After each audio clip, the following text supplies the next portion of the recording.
Exactamente a las 3:20 am del 28 de agosto de 2025, un buque de guerra ruso Bayan M, perteneciente a la flota del Mar Negro y valorado en casi 80 millones de dólares, estaba atracado en el muelle militar número 2, en la bahía de Terriak, un área interior considerada por Moscú como intocable, a más de 65 millas de la línea del frente ucraniana. La embarcación acababa de regresar de una misión estratégica de ataque con misiles Caliber y ahora estaba en modo de reabastecimiento, repostando combustible, activando el sistema de refrigeración y especialmente recargando 8 misiles de crucero Caliber NK, cada uno valorado en más de $1 millón, con un alcance de más de 950 millas y capaces de alcanzar cualquier ciudad de Ucrania. En la cubierta, un grupo de oficiales estaba reunido levantando copas de vodka para celebrar la misión recién completada. La tripulación de combate rotaba turnos de descanso. Algunos habían quedado dormidos en las estaciones de control. Nadie sabía que, a poco más de 6 millas de distancia, una lancha de alta velocidad con distintivos civiles se deslizaba silenciosamente sobre el agua, acercándose lentamente a la bahía. Desde el exterior, la lancha parecía un barco de pesca normal, pero dentro de la cabina había 2 soldados ucranianos del 37º Centro Naval, vestidos con chaquetas de pesca y gorras de pescador al estilo ruso.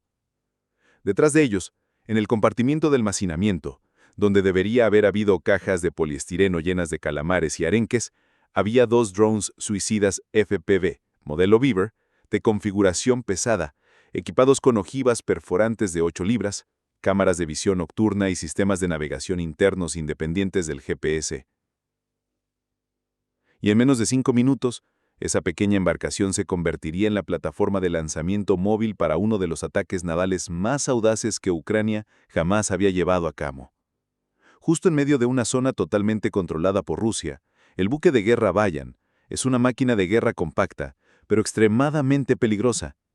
A diferencia de los barcos masivos que transportan helicópteros y sistemas pesados de defensa aérea, el Bayan M está diseñado para aguas interiores estrechas como el Caspio o el Azov, pero sigue siendo capaz de atacar casi cualquier objetivo en Ucrania. Cada vez que este barco zarpa del puerto de Terriak, considerado el capullo de la flota rusa del Azov, ciudades como Kiev, Lviv u Odessa se enfrentan a una nueva incertidumbre. Nadie sabe cuál será el próximo objetivo: una red eléctrica, un depósito de combustible o una guardería. Ucrania lo sabía bien y decidió no esperar al próximo lanzamiento. Atacarían primero. El sistema de defensa alrededor del puerto de Tambriuk, donde estaba atracado el buque de guerra, era extremadamente denso.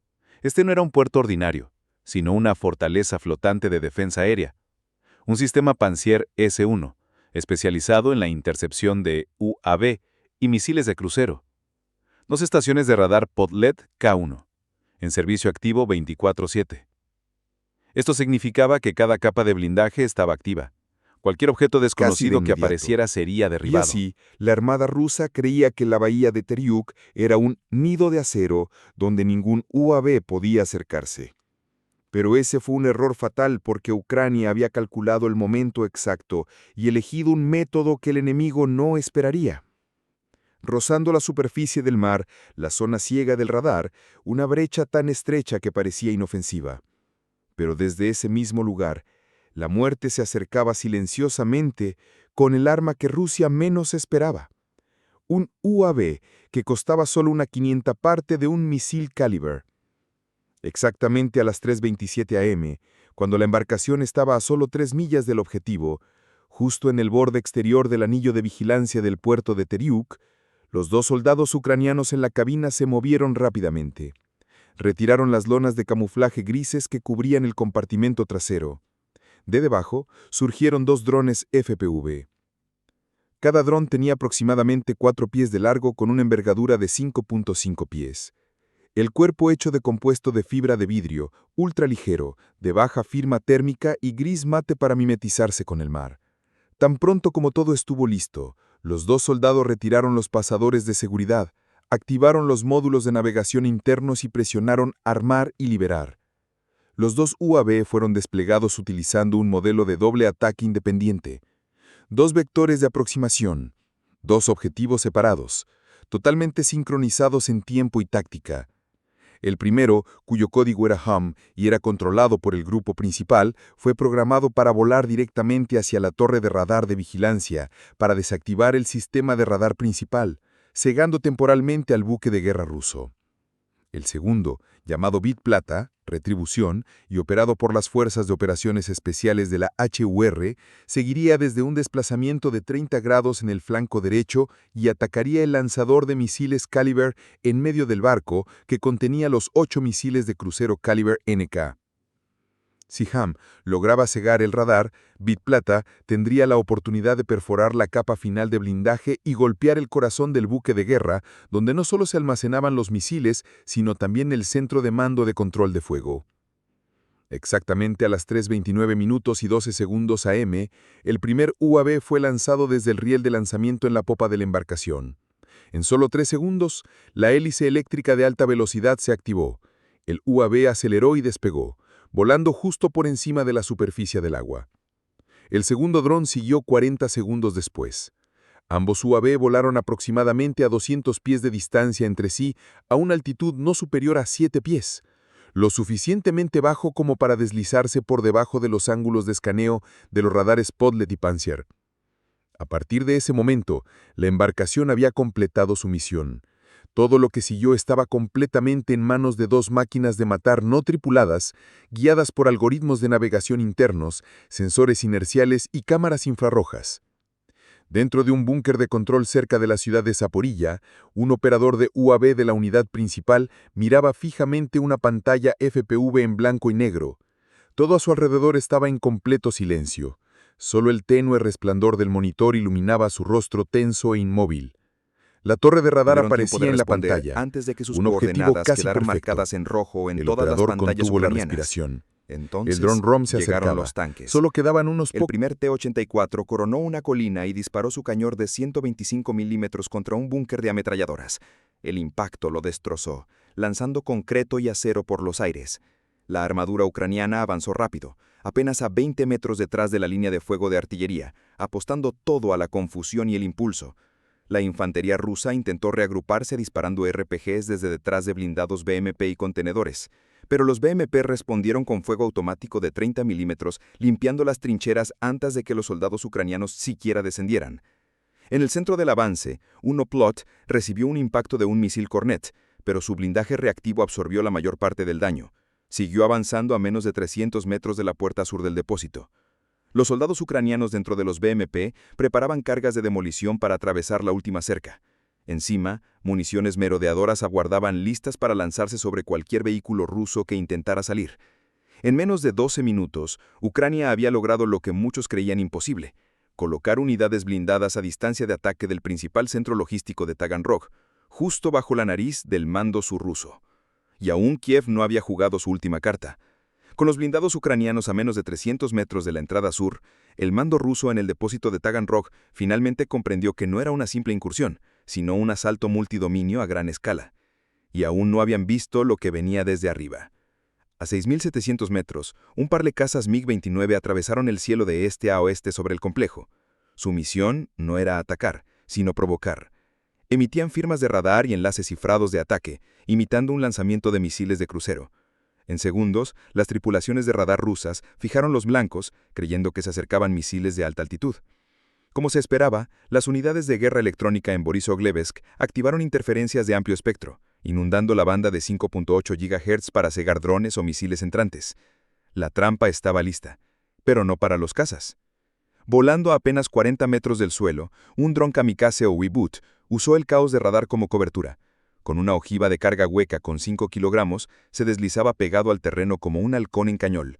Su misión, abrir un agujero en la pared norte reforzada del depósito. Pero al cruzar la valla, los inhibidores rusos lo detectaron. La señal de video se cortó, el GPS titubeó y la guía casi falló. Entonces, el piloto en Kiev accionó el interruptor. El dron cortó su enlace inalámbrico y pasó a control por fibra óptica a través de un cable conectado a un punto de relevo oculto en una granja abandonada a 2,5 kilómetros. Las ondas podían ser bloqueadas, pero un haz de luz dentro de vidrio era imparable. A pesar de vientos cruzados y sensores térmicos peinando el cielo, el reboot se mantuvo en curso. La IA realizaba cientos de microcorrecciones por segundo, Como manteniéndolo chimeneas bajo, planas rápido. horizontales dispuestas en filas paralelas a lo largo de la línea central del barco. Se veían firmas de calor de al menos 2 cubiertas de lanzamiento. Una de ellas, la bahía número 3, tenía su escotilla abierta, exponiendo parte de un Caliber NK ya en modo prelanzamiento. Ese era el punto crítico que Bit Plata había sido programado para golpear. Inmediatamente giró desde el lado de babor, acercándose con un ángulo de 25 grados con respecto al eje longitudinal del barco. Exactamente a las 3:32 am, Bit Plata se estrelló directamente contra la bahía de lanzamiento 3. Una potente explosión arrancó limpiamente la escotilla. Una densa columna de humo negro se elevó decenas de pies en el aire. La explosión destrozó parte de la cubierta central. La chapa de acero se dobló. Fragmentos de metal se dispersaron como metralla. Inmediatamente después del impacto, el sistema interno de extinción de incendios del barco se activó. Las válvulas de dióxido de carbono se abrieron a lo largo de la cubierta. Se roció gas comprimido en ráfagas para extinguir las llamas y reducir el calor. Pero ya era demasiado tarde. El fuego se propagó a la bahía eléctrica secundaria. El módulo de control de lanzamiento fue incinerado. Las 2 bahías de lanzamiento adyacentes se sobrecalentaron rápidamente. No se podía descartar el riesgo de una explosión secundaria. Y sobre todo, el barco había perdido por completo su capacidad de combate. Después de la explosión, la embarcación comenzó a inclinarse de 3 a 5 grados a la derecha, una señal clara de desequilibrio interno o de un compartimiento técnico inundado. Los miembros de la tripulación se apresuraron a inspeccionar la cubierta. Se sellaron las válvulas de emergencia. Todo el sistema de defensa se cambió al modo manual. El barco no se hundió, pero en este punto había perdido toda capacidad defensiva y ofensiva. El canal de comunicaciones militares internas de la Flota del Mar Negro, con restricción de banda UHF, recibió el mensaje: buque de guerra Bayam MB-38 atacado, radar dañado, sistema Caliber dañado, solicitando apoyo y remolque de regreso a Theory.